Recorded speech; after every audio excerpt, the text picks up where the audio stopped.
G'day, Dan here, checking in. Riffing on similar things to what I've been talking about. G'day. This is the bird. Special bird. But yeah, so I'm going to be talking about a little bit more I spoke on with the videos, and a bit more, I suppose, clarity. Maybe I'll make a bit more sense on portions of these videos, and when we connect them together, you get one really good video. But what was coming to my mind then was about I talked earlier this morning about the community building and the journey and the value ladder for funnels, and it's built on values. So it's not selling and over salesy and over marketing.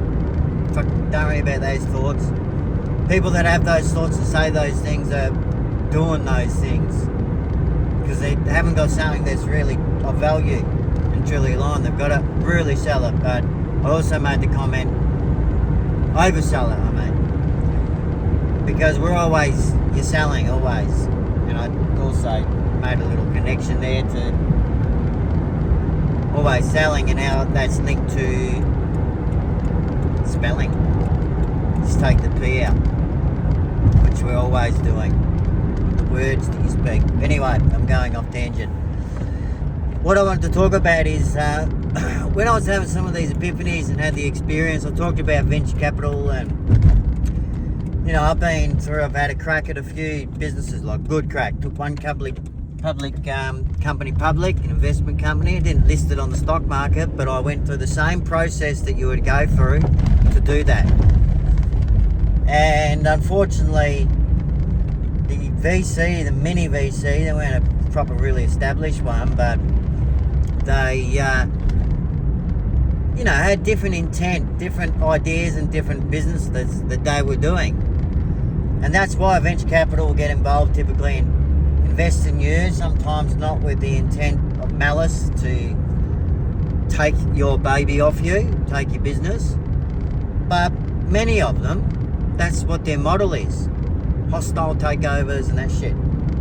Anyway, so the community building and using the knowledge business is great because it's not just you, right? When you go through a process with the end in mind, as Jim Rohn says, and you get that certainty in amongst the uncertainty, there's some really good things I think Tony Robbins has talked about there in terms of in this general life, what we need, personal development and business, tying it all together. And a few things like, I just called it myself the connector, and with my experiences, putting a few things together, connecting the dots.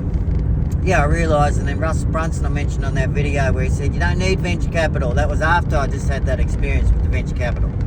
So excuse my French.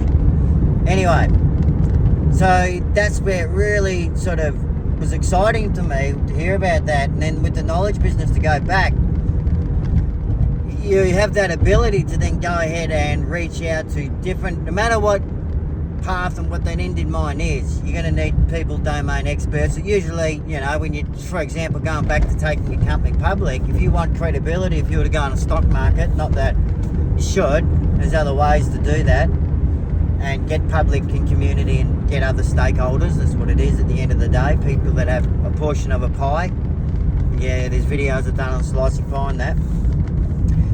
And there's a bit of compliance requirements and whatnot, depending on where you are in the world. So, just make sure you do that, And so, long story short though, especially these days with fast-moving world and technology, building a community and getting these different people that have been in the business, don't be afraid to go and ask them for an interview,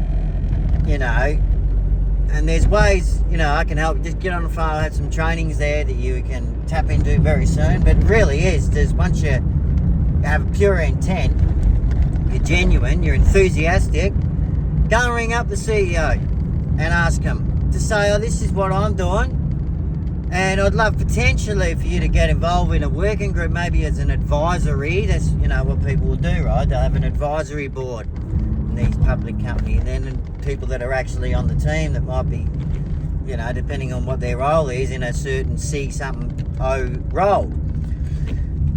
And So yeah, long story short, that's a process that you can go through to, you don't do that initially. You might do one interview, and then if you're doing things like what I would say be a good way to do it is give those guys value by, all right, what are the synergies between old mate and the other old mate in the maybe a similar industry, not non-competitive, maybe they are competitors and whatever, like if you can work out an angle there, but non-competitive based relationships where they can help each other, they're going to enjoy a conversation and you're the host with the most.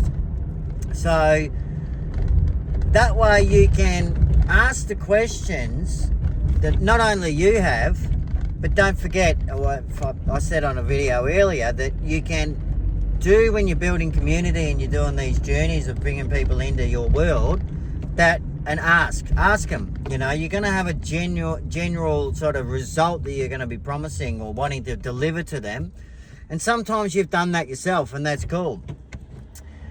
But even if you haven't, if you've done that end in mind thing right, you know where you're going, you've gone through, and sometimes that happens in the darkest times in your life. You know, you go, well, you've hit rock bottom, and that's where you're going deep. And I know that's where I posted a video a little while back, me crying and fucking crybaby. Anyway, that was after going through shit, you know, so I'm allowed to cry.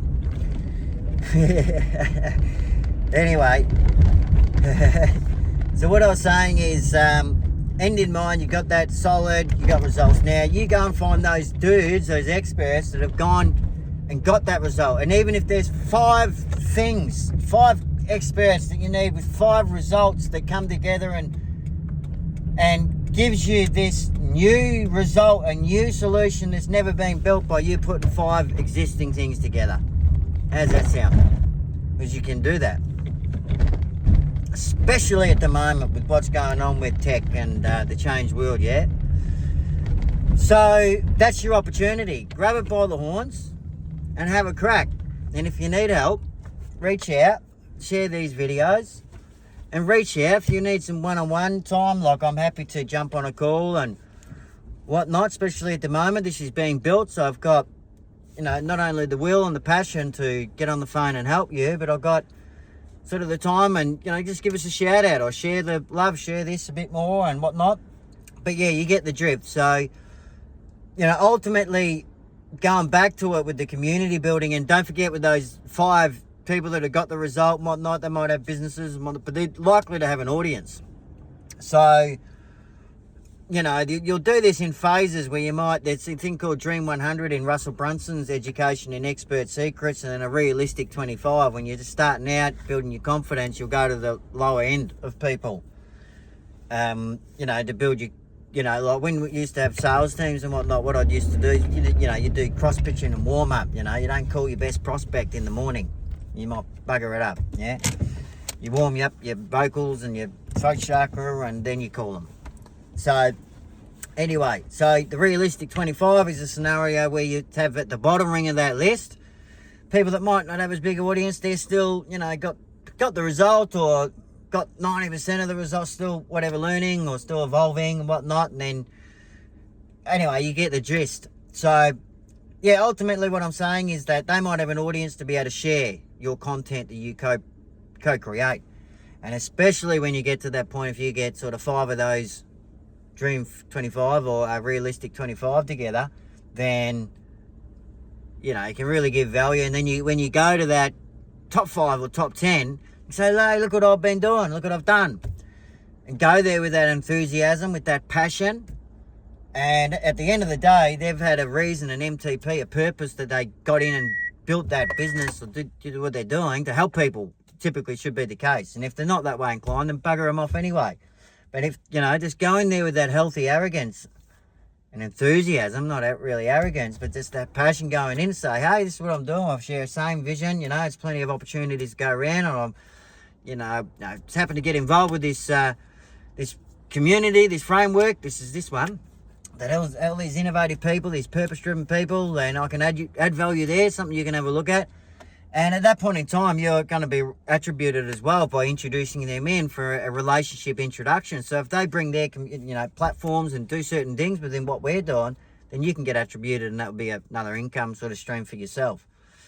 So these are the sort of things working out through our working groups with governance. And I mentioned something about food. Sort of, there's all these sectors and things that I've got lots of things I'd love to do because I see opportunities to do it. I'm going to do a video shortly on the music sort of thing. So, and how, what I've sort of seen there. But anyway, long story short, it's been 10 minutes and I cut this short here. Hopefully you've got some value from that. Enjoy tonight. I did a video not long ago about the meteor shower that's coming. I think they're doing some spraying in the clouds again, trying to put some clouds, cover that up, buggers. Anyway, I'll keep driving. Anyway, I'm going to keep driving, keep going. It's going to stop me. No weapon formed against me shall prosper. All right. Peace out. Bye-bye.